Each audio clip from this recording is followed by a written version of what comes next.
যে পলিটিশিয়ানরা যেন বেকার পলিটিশিয়ান হয়, সে যখন বেকার থাকবে, যখন সে চিন্তা করে 10-12 জন লোক তাকে পরিচালনা করতে হবে, তখন সে বাধ্য হয়ে সে চাঁদাবাজি করবে। বলেছেন কাজাল ফাকরু ইয়াকুনাল কুফরান, রাসূল বলেছেন দারিদ্রতা মানুষকে কাফের বানায় ফেলে। বাংলাদেশের পলিটিশিয়ানদেরকে উদ্যোগ নিতে হবে যে আমরা কোন ধরনের বেকারকে আমাদের রাজনীতির জনশক্তি বানাবো না। যদি রাজনীতির জনশক্তি না বানায়, ব্রিটিশরা আমাদের যারা আলেম আছে তাদের মাথায় ঢুকিয়ে দিয়েছে যে টাকা পয়সা উপার্জন করার দরকার নেই, তোমরা ফকির থাকো, কারণ টাকা পয়সা উপার্জন করবে যারা দুনিয়া চায় তারা। টাকা উঠিয়ে গির্জা বানানো হয়েছে না, তারা আমাদের উপমাদের শিখিয়ে গিয়েছে যে তোমরা ধর্মীয় উপাসনা চালাবা কার মাধ্যমে? মানুষের থেকে টাকা খরচ করে করে। তোমরা মাদ্রাসা চালাবা কি দিয়ে? মানুষ থেকে ভিক্ষা করে করে। টাকা এটা দুনিয়াবি চিন্তা, আখিরাতের চিন্তা না। তোমাকে টাকা উপার্জন করতে হবে। এবং ইসলামের যতগুলো বড় বড় ইবাদত আছে, বেশিরভাগ ইবাদত ধনীদের জন্য। কোরবানি কার জন্য? গরিবের জন্য। কার জন্য? ধনীর জন্য। যাকাত কার জন্য? গরিবের জন্য। কার জন্য? ধনীর জন্য। হজ কার জন্য? গরিবের জন্য। কার জন্য? ও আতু যাকাত, যাকাত প্রদান করতে বলছে, যাকাত গ্রহণ করতে বলে নাই। তার মানে বাংলাদেশে আমি খুব হতাশ, I due respect to our politician. বাংলাদেশে গতকাল যে ঘটনাটি ঘটেছে, this is matter to regret. ইট দিয়ে নিক্ষেপ করে তাকে হত্যা করা হয়েছে। এটা কিসের লক্ষণ? এটা কিসের লক্ষণ? নতুন বাংলাদেশে এটি ভালো লক্ষণ নয়। আমাদেরকে বুঝতে হবে এটার পিছনে মূল কারণটা কি।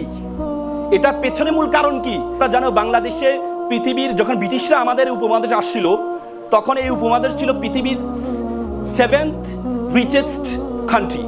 পৃথিবীর 7ম ধনী দেশ ছিল আমাদের এই ভারত। এই আমরা যে অঞ্চলে বসবাস করি। তোমরা জানো আমরা ঢাকা কেন যাই? কারণ ঢাকায় টাকা আছে, সম্পদ আছে, এই জন্য আমরা ঢাকায় যাই। তখন ব্রিটিশরা এখানে কেন আসছেন? এখানে সম্পদ আছে, এখানে সম্পদ আছে। তারা আমাদেরকে, আমরা ছিলাম 7ম ধনী দেশ। পরবর্তী তারা 200 বছর শাসন করার পরে যখন তারা ফিরে যাচ্ছিলেন, তখন আমরা কি হয়ে গেলাম? আমরা ফকিরের দেশ হয়ে গেলাম। আমরা বাবা দেশের কাছে, আমাদের যখন বাজেটটা বাবা দেশের কাছে তাকিয়ে থাকি আমাদের বাজেটে কন্ট্রিবিউশন করার জন্য তাকিয়ে থাকতাম, আমরা ফকিরের দেশে পরিণত হয়েছি। তার মানে তারা আমাদের কিছু স্ট্রাকচারকে পরিবর্তন করে দিয়েছে।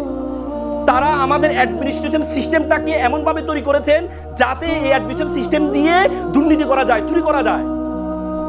এবং তারা আমাদের পলিটিশিয়ানদেরকে এমনভাবে বানিয়েছেন যে পলিটিশিয়ানরা যেন বেকার পলিটিশিয়ান হয়। সে যখন বেকার থাকবে, যখন সে চিন্তা করে 10-12 জন লোক তাকে পরিচালনা করতে হবে, তখন সে বাধ্য হয়ে সে চাঁদাবাজি করবে। সেটাই হচ্ছে আজকে পলিটিশিয়ানদের কাছে উদ্যোগ নিতে হবে। কোনো বেকার পলিটিশিয়ান হতে পারবে না। তুমি বেকার, তুমি আবার কিসের দেশ চালাবা? পলিটিশিয়ান মানে কি? আমাদের দেশকে পরিচালনা করবে যারা, তারা যদি বেকার হয় তাহলে তারা টাকাটা পাবে কোথায় থেকে? টাকা পাবে কোথায় থেকে? আমাদের রাসূল কি বলেছেন জানেন? আল রাসূল বলেছেন কাজাল ফাকরু ইয়াকুনাল কুফরান, রাসূল বলেছেন দারিদ্রতা মানুষকে কাফের বানায় ফেলে। তার মানে বলে যে অভাবে স্বভাব নষ্ট, আমরা বলি না? আজকে যখন বেকার পলিটিশিয়ান হচ্ছে, তখন সে চিন্তা করে আমি যদি বেকার, কিন্তু আমাকে 10-12 জন পরিচালনা করতে, আমি টাকা পাবো কোথায়? তখন সে বাধ্য হয়ে চাঁদাবাজির দিকে চলে যায়। এই জন্য আজকে নতুন বাংলাদেশের পলিটিশিয়ানদেরকে উদ্যোগ নিতে হবে যে আমরা কোন ধরনের বেকারকে আমাদের রাজনীতির জনশক্তি বানাবো না। যদি রাজনীতির জনশক্তি না বানায়, তাহলে কখনো আমাদের দেশের চাঁদাবাজ তৈরি হবে না। আপনারা বলেন টাকা, আমাদের দেখেন ব্রিটিশরা কি করেছে? ব্রিটিশরা আমাদের যারা আলেম আছে তাদের মাথায় ঢুকিয়ে দিয়ে